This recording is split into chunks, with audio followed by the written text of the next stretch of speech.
Meu nome é Graciele, e desde que me entendo por gente eu aprendi a viver à margem daquilo que deveria ser uma família.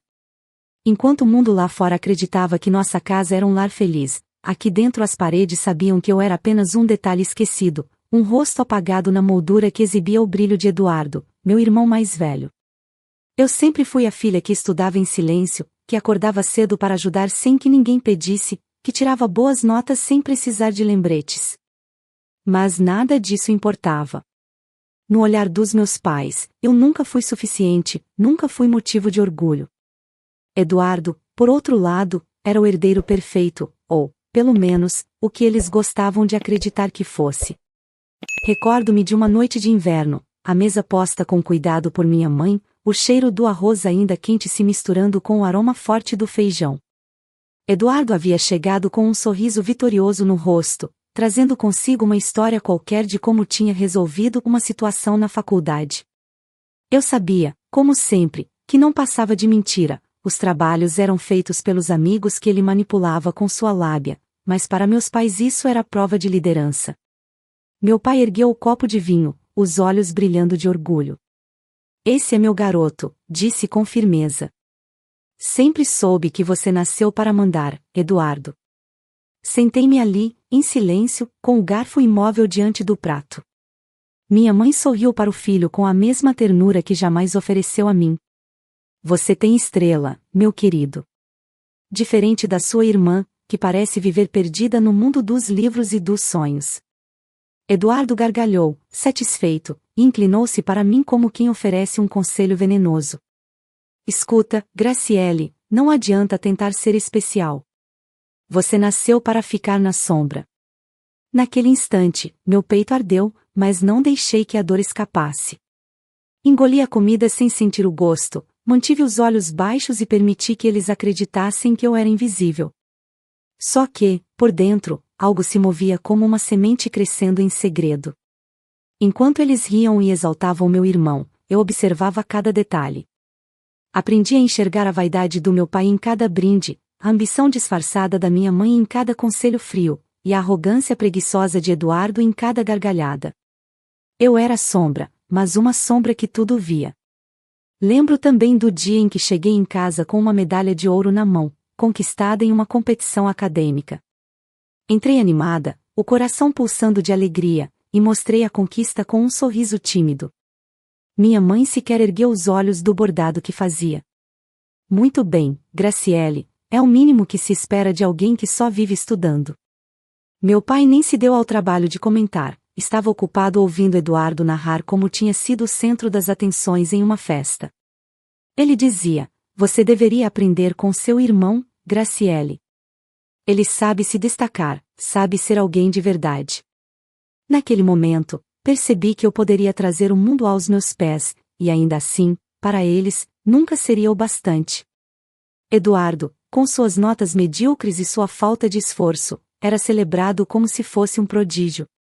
Eu, com minhas noites em claro, meus livros rabiscados e minha disciplina, era apenas a obrigação que não merecia reconhecimento. Foi assim que entendi que não valia a pena buscar aprovação onde nunca existiu amor genuíno. Meu silêncio não era sinal de derrota, mas de preparação. Cada palavra engolida se transformava em força, cada humilhação em combustível. Enquanto eles se embriagavam na falsa glória de Eduardo, eu cultivava dentro de mim algo muito maior. Eu não sabia ainda qual seria o dia nem como aconteceria, mas tinha certeza absoluta de que chegaria o momento em que eles seriam obrigados a me enxergar. O destino me havia dado o papel da sombra, mas eu já escrevia, em silêncio, o roteiro para me tornar luz. E quando esse dia chegasse, eles não ririam mais. Eduardo sempre foi a estrela que iluminava o caminho dos meus pais, mesmo quando sua luz não passava de reflexo emprestado. Ele cresceu envolto em elogios, como se cada passo que desse fosse uma conquista digna de ser celebrada. Enquanto eu aprendi a sobreviver ao silêncio, ele foi embalado pelo barulho das palmas, dos sorrisos orgulhosos e das promessas de um futuro brilhante. Eu observava tudo de perto, como quem assiste a uma peça cujo roteiro já conhece. Eduardo erguia a cabeça, falava com confiança, e eles se derretiam diante dele como se tivessem diante dos olhos a personificação do sucesso. Havia dias em que eu me perguntava se estávamos realmente vivendo na mesma casa. Meu irmão não estudava como eu estudava, não ajudava como eu ajudava, não tinha disciplina para nada além de se exibir. Mesmo assim, bastava um gesto seu para que meus pais enxergassem nele uma espécie de grandeza. Uma vez, quando ele chegou em casa dirigindo o carro de um amigo como se fosse dele, meu pai quase explodiu de orgulho. Esse é o espírito de quem sabe chegar longe, ele disse, batendo nas costas do filho. Eu fiquei em silêncio, mas por dentro pensei que aquilo não passava de mais uma ilusão que eles escolhiam acreditar. Eduardo adorava se colocar no centro das atenções, e a cada vitória inventada, minha mãe sempre fazia questão de transformar a sala de jantar em um palco. Meu filho tem visão, ele nasceu para comandar, ela dizia, como se estivesse pregando uma verdade absoluta. Ele sorria satisfeito, com aquele olhar de superioridade que sempre me atravessava como uma lâmina. E você, Graciele, ele provocava, quando vai arrumar alguma coisa de valor para contar? Porque até agora, a única história interessante sobre você é que sabe ficar quieta. Cada palavra dele era recebida com risadas, como se fosse engraçado me reduzir. Mas para mim, nada naquilo era novidade. Eu já tinha entendido que, na mente dos meus pais, Eduardo era a encarnação de tudo o que desejavam: poder, prestígio e aparência. Não importava se fosse real ou não. O que valia era a imagem. Ele podia tropeçar e ainda assim cair em pé, porque alguém sempre estaria pronto para estender-lhe a mão e dizer que ele era extraordinário. Eu nunca tive essa mão estendida. Nunca tive aquele orgulho estampado no olhar de alguém que me amasse sem reservas. Mas ao contrário do que eles pensavam, isso não me destruía, me moldava. O brilho de Eduardo era feito de aplausos fáceis, de holofotes falsos. O meu, ainda escondido, era construído na base da resistência, da paciência e da determinação. Eles chamavam Eduardo de orgulho da família, mas eu já começava a compreender que todo esse orgulho não passava de um castelo erguido na areia. E castelos de areia, mais cedo ou mais tarde, sempre desmoronam. As palavras que mais ecoam na minha memória não são de carinho, mas de condenação. Cresci ouvindo que eu era o peso morto, a parte que não se encaixava no retrato perfeito da família que meus pais queriam mostrar ao mundo. Não havia suavidade na maneira como falavam comigo, apenas críticas disfarçadas de conselhos e comparações que cortavam fundo. O pior de tudo era que essas humilhações não aconteciam apenas dentro de casa. Eles faziam questão de expor minha fragilidade diante de parentes, vizinhos e até estranhos, como se eu fosse um exemplo a ser ridicularizado. Lembro-me de um almoço em que todos os tios e primos estavam presentes. A mesa estava farta, cheia de conversas paralelas, risadas e pratos sendo servidos sem parar. Em meio a tudo aquilo, meu pai ergueu a voz para falar de Eduardo, como sempre fazia. Esse sim é um filho que me dá orgulho. Vejam só como está crescendo na vida, disse, batendo no ombro dele com tanto entusiasmo que quase derrubou o copo ao lado. Eu tentava me manter invisível, mexendo no arroz frio no meu prato, mas a atenção não demorou a se voltar para mim. E a Graciele? Perguntou uma tia, sorrindo como quem espera ouvir boas notícias. Foi então que minha mãe, sem hesitar, soltou a frase que me atravessou como uma lâmina. Ela é a desonra da família. Houve um silêncio breve, desconfortável, seguido de algumas risadinhas abafadas. Eduardo inclinou-se na cadeira e, com aquele sorriso arrogante que conheço tão bem, acrescentou: minha irmã nasceu para ser figurante, tia. Mas tudo bem, cada família tem sua ovelha negra. A risada que se espalhou pela mesa foi ensurdecedora para mim. Eu sentia meu rosto arder, minhas mãos tremerem embaixo da mesa, mas não derramei uma lágrima. Aprendi a engolir cada insulto como se fosse veneno que, em vez de me matar, ia se acumulando dentro de mim, transformando-se lentamente em algo mais forte. Por fora, eu parecia frágil, passiva, mas por dentro, algo se partia e se reconstruía em silêncio. O que mais me marcava não era apenas a crueldade das palavras, mas a naturalidade com que eram ditas. Como se não fosse grave, como se fosse aceitável me reduzir daquela forma. Eles não percebiam, ou fingiam não perceber, que estavam rasgando pedaços da minha identidade a cada vez que me chamavam de fracasso, de erro, de sombra. talvez pensassem que eu me conformaria, que acabaria acreditando naquilo. Mas o efeito foi o oposto. A cada ferida aberta, eu me tornava mais resistente. A cada insulto, minha determinação se enraizava mais fundo. Enquanto Eduardo se alimentava de elogios fáceis, eu aprendi a sobreviver da força que nascia no silêncio. Eles me chamavam de desonra, mas eu já intuía que havia algo maior reservado para mim.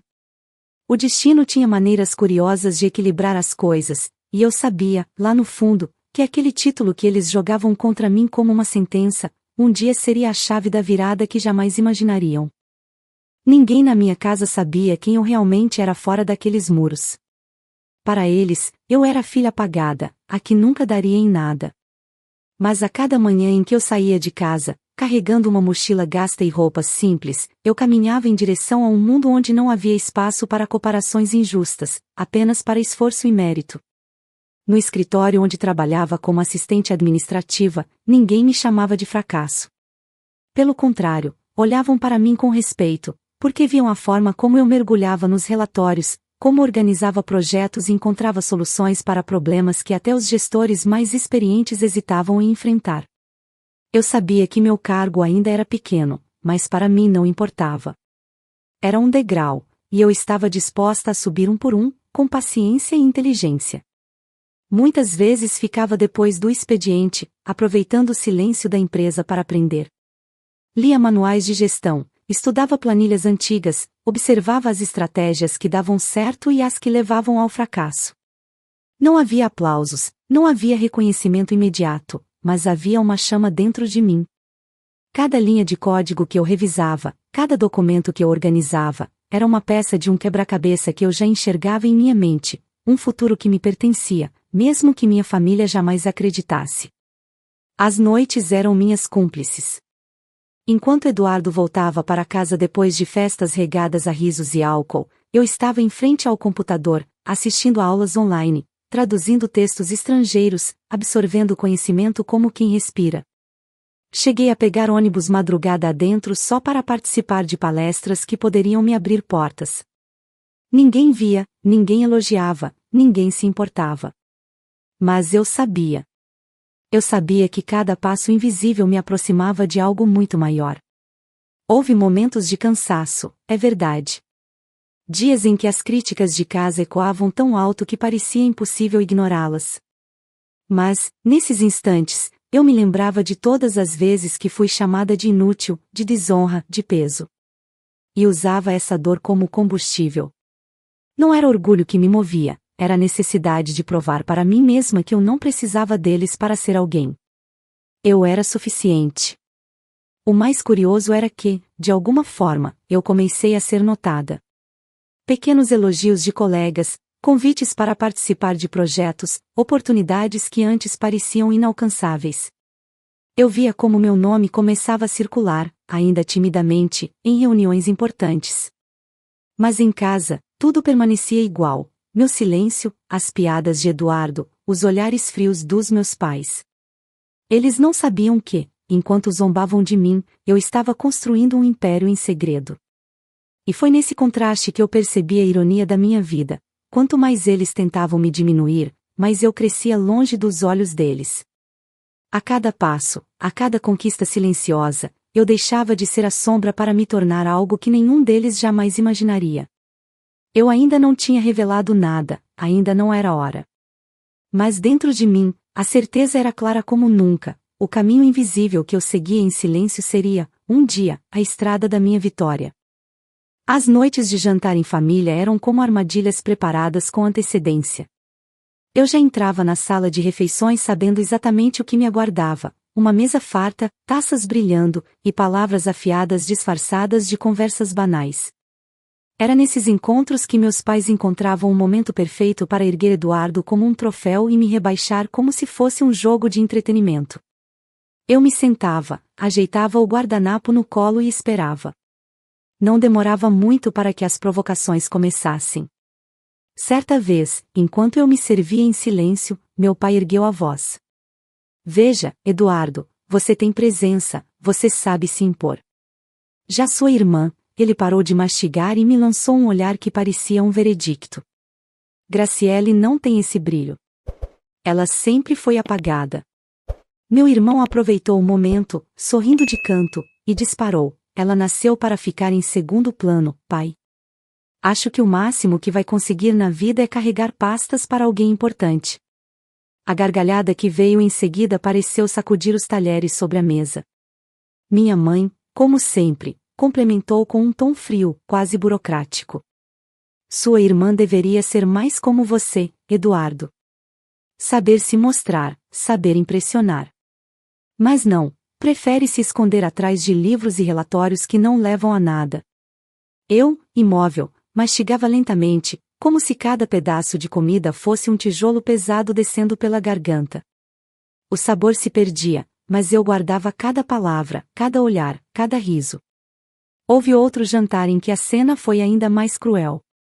Um primo distante havia sido convidado, e meu pai fez questão de apresentar Eduardo como o orgulho da família. Depois, quase como uma piada, ele me apontou.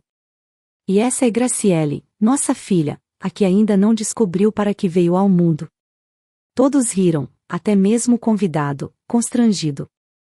Eduardo, animado com as risadas, completou: não liga, primo. Ela é tipo aquele personagem secundário que ninguém lembra o nome, mas que aparece de vez em quando para preencher espaço. Eu não respondi. Não me permiti dar a eles o espetáculo que esperavam. Em vez disso, aprendi a transformar esses jantares em lições silenciosas. Cada palavra de desprezo se tornava uma anotação invisível no caderno que guardava dentro de mim. Eu não precisava de defesa imediata. Eu precisava de paciência. Enquanto eles riam, eu estudava seus movimentos. Enquanto me ridicularizavam, eu afiava minha determinação. Eles não percebiam, mas os jantares da vergonha estavam me ensinando a esperar o momento certo. A mesa, que para eles era palco de humilhações, para mim se tornava um campo de treino. Um espaço onde eu aprendi a suportar, a engolir, a planejar. Eu sabia que não seria para sempre. Um dia, naquela mesma mesa, eles engasgariam com as próprias palavras. E quando esse dia chegasse, não haveria gargalhadas. Haveria apenas silêncio. O dia em que minha vida mudou começou como qualquer outro. Despertei cedo, com o barulho distante dos carros na avenida e o gosto amargo do café preto correndo pela garganta. Vesti a mesma roupa simples de sempre, prendi o cabelo em um coque apressado e segui para o trabalho, como se fosse apenas mais uma manhã comum. Mas havia algo no ar, uma sensação estranha, como se o destino estivesse preparando algo que eu não ousava imaginar. Na empresa, tudo parecia rotineiro até que recebi uma mensagem inesperada pedindo para que eu fosse até a sala da diretoria. Meu coração acelerou no mesmo instante, não por medo de repreensão, eu sabia o quanto me dedicava, mas pela incerteza do que encontraria ao abrir aquela porta. Entrei devagar, e fui recebida por olhares sérios, mas curiosamente calorosos. Os diretores estavam reunidos, e o presidente, um homem de fala pausada e olhar calculista, sorriu levemente antes de se pronunciar. Graciele, acompanhamos seu crescimento, sua dedicação e sua visão estratégica. Você tem algo que vai além de disciplina, tem a capacidade de enxergar soluções onde os outros veem problemas. Eu fiquei em silêncio, tentando decifrar aquelas palavras, até que ele continuou: estamos em processo de transição, e precisamos de alguém capaz de assumir a liderança. Queremos oferecer a você a posição de CEO desta empresa. Por alguns segundos, o mundo parou. O som do ar-condicionado, os papéis sobre a mesa, tudo desapareceu em uma espécie de silêncio absoluto. Eu ouvi aquelas 3 letras, CEO, e senti como se meu peito fosse explodir.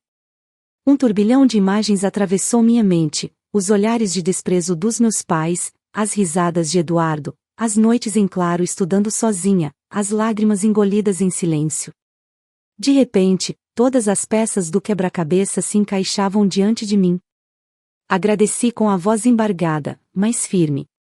Assinei os documentos que mudariam meu destino, e quando saí daquela sala, percebi que a vida nunca mais seria a mesma. Caminhei pelos corredores como se meus pés mal tocassem o chão. Era como se finalmente eu tivesse encontrado a prova concreta de tudo aquilo que sempre soube: eu não era uma sombra. Eu nunca fui um erro. Eu era capaz, e agora tinha o poder de transformar em realidade aquilo que sempre guardei em segredo. Naquela noite, deitada em minha cama, segurei a carta de nomeação com as duas mãos.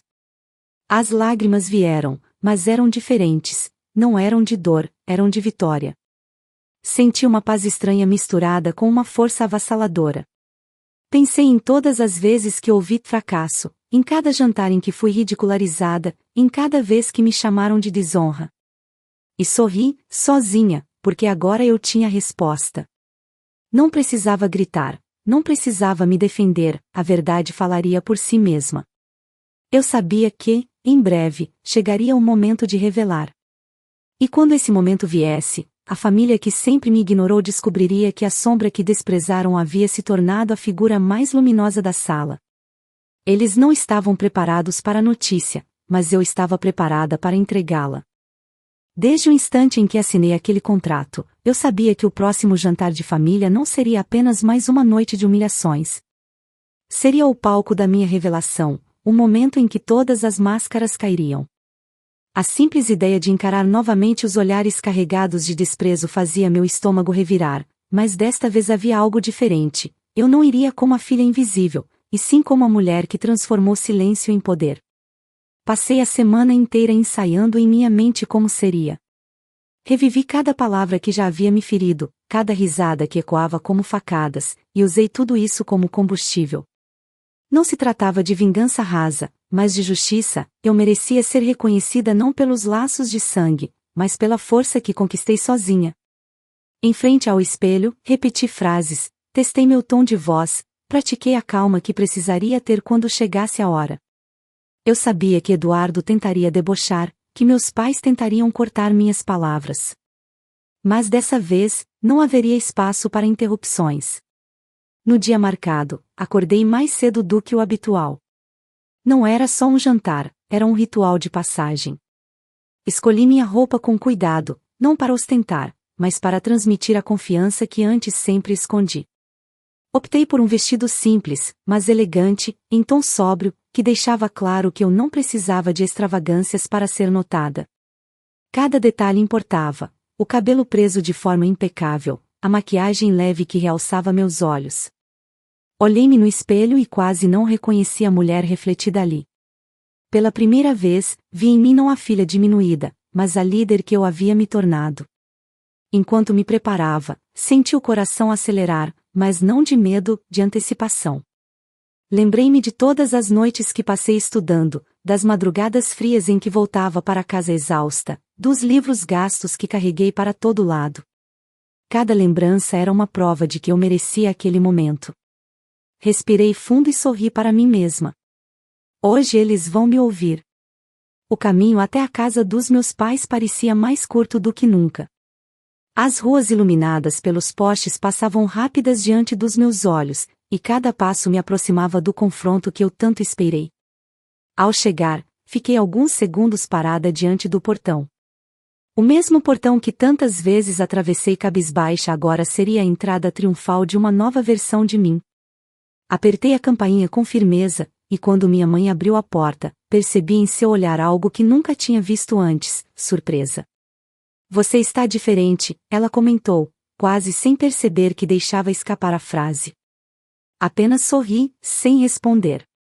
Entrei, cumprimentei meu pai com um aperto de mão firme, e encarei Eduardo, que me olhou com aquele ar de sempre, como se ainda acreditasse que tinha o domínio da cena. Eu me sentei à mesa sabendo que, em breve, tudo mudaria. O jantar começou como de costume, elogios ao meu irmão, comentários sobre suas conquistas, e indiretas lançadas contra mim.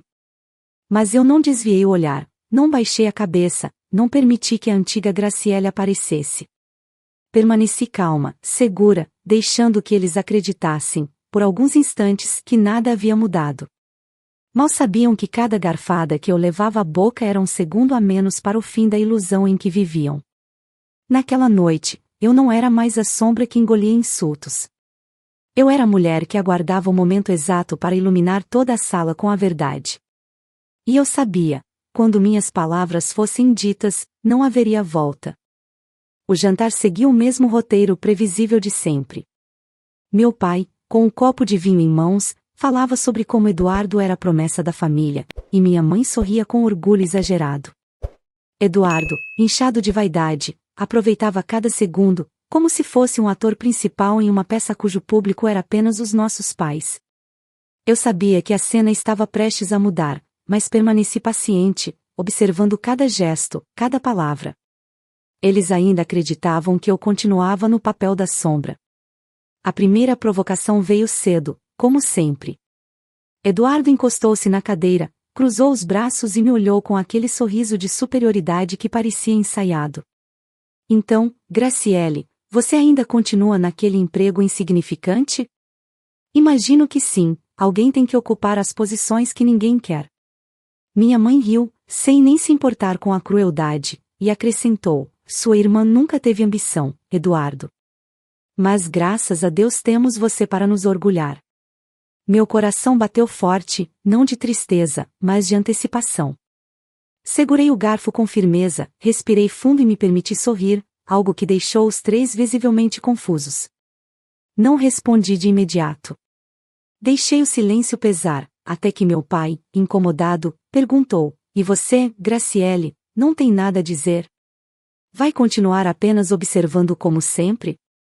Foi nesse instante que me levantei. Afastei a cadeira devagar, de forma que o som arrastado contra o piso ecoasse pela sala como um aviso.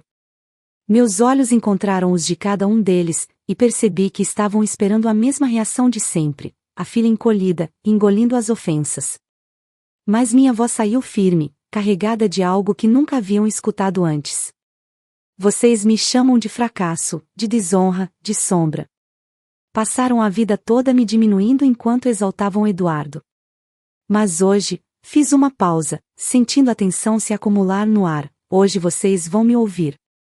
A expressão de meu irmão mudou para deboche, como se ainda acreditasse que eu não teria coragem de enfrentá-los. Vai nos dar uma lição, Graciele? Quem sabe um discurso motivacional? Ele riu alto, mas a risada morreu no mesmo instante em que pronunciei as palavras que guardava. Eu sou a nova CEO da empresa que vocês tanto admiram. O silêncio que se seguiu foi absoluto. Vi meu pai empalidecer, o copo quase escorregando de suas mãos. Minha mãe ficou paralisada, os lábios entreabertos, como se tentasse formar uma palavra que não vinha. Eduardo arregalou os olhos, a arrogância se esfarelando diante da realidade que não podia ser negada. Dei um passo à frente, apoiando as mãos sobre a mesa. Vocês sempre me chamaram de desonra. Mas agora, quem depende de mim são vocês. E eu digo apenas uma coisa: façam as malas. A frase ecoou como um trovão. Senti a força dela percorrer cada canto da sala, quebrando de uma vez por todas a imagem que eles construíram sobre mim. Pela primeira vez, vi medo nos olhos do meu irmão. Pela primeira vez, vi meus pais sem palavras. E eu, que durante tantos anos fui a sombra invisível, agora iluminava cada canto daquela casa com a verdade. A máscara havia caído. E não havia como voltar atrás. Depois que as palavras deixaram minha boca, o ar dentro daquela sala pareceu se partir em 1000 pedaços. Eu ainda estava de pé, sentindo o sangue pulsar em minhas veias, quando o silêncio foi finalmente quebrado pelo som trêmulo da taça do meu pai batendo contra o prato. Ele tentou falar, mas a voz não saiu. Pela primeira vez na vida, vi aquele homem que sempre se gabava de ser firme, de nunca se abalar, completamente sem chão. CEO, ele murmurou, quase como se fosse um delírio. Seus olhos me encaravam sem acreditar, e percebi que não era apenas surpresa, era medo. Medo de perceber que a filha que ele sempre rejeitou agora tinha o poder de mudar tudo. Minha mãe foi a próxima a reagir. Apertava as mãos contra o colo, nervosa, tentando recompor o semblante de controle que sempre manteve. Você está mentindo, Graciele, disse, mas sua voz falhou. Isso não pode ser verdade. A cada palavra, porém, ela se traía, sua descrença não era convicção, era desespero. Ela sabia que eu não estava brincando. Seus olhos buscavam em mim um traço de hesitação, mas não encontrou nada além de convicção. Foi quando ela baixou a cabeça, incapaz de sustentar o peso da realidade. Eduardo, por outro lado, não aceitou tão facilmente. Seu rosto ficou vermelho, e ele se levantou de súbito, batendo a mão na mesa. Isso é impossível. Você não tem capacidade para isso, Graciele. Eu sou o orgulho desta família, não você. A raiva fazia sua voz tremer, mas o que eu enxergava por trás daquela explosão não era fúria verdadeira, era pânico. Ele não conseguia aceitar que, de repente, sua coroa de favorito tivesse se transformado em pó. Você sempre viveu de aparência, Eduardo, respondi calmamente. De festas, de mentiras, de favores. Eu vivi de esforço. E agora, a diferença entre nós finalmente ficou clara. Vi o momento exato em que a arrogância dele cedeu lugar ao vazio. Ele não tinha como me contestar. Tudo o que sustentava sua imagem desmoronava ali, diante de todos. Meu pai se levantou, caminhou até mim como se procurasse ainda algum resquício de controle sobre a situação. Você deveria ter nos contado, disse, tentando usar um tom de autoridade. Eu o encarei firme e respondi, eu não devia nada a vocês. Vocês nunca me ouviram, nunca me apoiaram, nunca acreditaram em mim. Agora, queiram ou não, terão que me enxergar. Ele desviou os olhos. Era como se tivesse perdido não apenas uma batalha, mas a própria posição que ocupava dentro daquela casa. Minha mãe chorava baixinho, o que nunca tinha acontecido antes. Não era choro de arrependimento, mas de impotência. Ela sabia que não poderia apagar os anos de desprezo, nem desfazer as palavras que usou para me ferir. E pela primeira vez, vi que a mulher que tanto me diminuiu sentia vergonha, não de mim, mas de si mesma. Eduardo, em silêncio, afastou-se da mesa. O filho orgulho havia sido despido diante dos próprios pais, e nada poderia ser mais doloroso para ele do que essa verdade. Eu sabia que a vida dele continuaria, mas seria sempre marcada pelo dia em que perdeu o pedestal que tanto sustentava. Quanto a mim, deixei a sala com a cabeça erguida. O som dos meus passos ecoava pelo corredor como um anúncio de que nada voltaria a ser como antes. Saí daquela casa sentindo o peso de anos se desfazendo das minhas costas. A sombra em que me colocaram havia se dissipado, e eu caminhava agora como quem finalmente conquistou a própria luz. Enquanto respirava o ar da noite, pensei em tudo o que havia acontecido. Não havia mais dor, não havia mais necessidade de provar nada. Eu já tinha vencido. A desonra que eles proclamavam havia se transformado em triunfo. E eu sabia, com absoluta clareza, que dali em diante minha vida seria escrita apenas por mim. A história estava completa. E, pela primeira vez, era eu quem segurava a caneta. Fico muito feliz por você ter ficado até o final do vídeo. O que você achou dessa linda história? Coloque nos comentários sua opinião, deixe seu like, se inscreva no canal, e ative o sininho de notificações para não perder uma história preciosa. Até a próxima!